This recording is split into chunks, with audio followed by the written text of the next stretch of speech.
Telugu Desam party అధ్యక్షులు మాట్లాడుతున్నారు, పల్లా శ్రీనివాస్ గారు మాట్లాడతారులే. ఆయన అంటాడు జగన్మోహన్ రెడ్డి గారు పెద్ద రౌడీ అంట. మేము రౌడీలు మీరా? పోలీసులను అడ్డం పెట్టుకుని రౌడీ చేస్తున్నది మేమా మీరా? చెప్పయ్యా పార్టీ అధ్యక్షుల వారు చెప్పండి. అట్లాగే రెవెన్యూ మంత్రి గారు అనగాని సత్యప్రసాద్ గారు జగన్మోహన్ రెడ్డి గారు సైకో అంట అనండి. అలాగే మరో మంచి సత్యకుమార్ జీవితంలో నిజం ఎప్పుడు చెప్పడంట జగన్మోహన్ రెడ్డి గారు.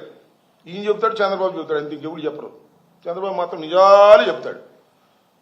జగన్మోహన్ రెడ్డి గారు సైకో అంటాడు. మరి ఈయన ఎవరయ్యా? నాకు అర్థం కాలేదు. చంద్రబాబు నాయుడు గారు చీటర్ కదా? ఎన్ని మోసాలు చేశాడు ఈ రాష్ట్రంలో, ఈ దేశంలో ఎన్ని పార్టీలు ముంచాడు. ఇచ్చిన హామీలన్నింటినీ కూడా ముంచినటువంటి పెద్ద చీటర్ చంద్రబాబు నాయుడు కాదా అని అడుగుతా ఉన్నా. మమ్మల్ని అంటమేనా? మీ చీటర్ గురించి మాట్లాడరా? ఇవాళ ఇంత దారుణమైనటువంటి పరిస్థితి రాష్ట్రంలో నెలకొల్పుంటే ఎంత దారుణమని నాకు అర్థం కాదు. రౌడీజం చేస్తారు, కొడతారు, హత్యలు చేస్తారు, హత్యా ప్రయత్నాలు చేస్తారు.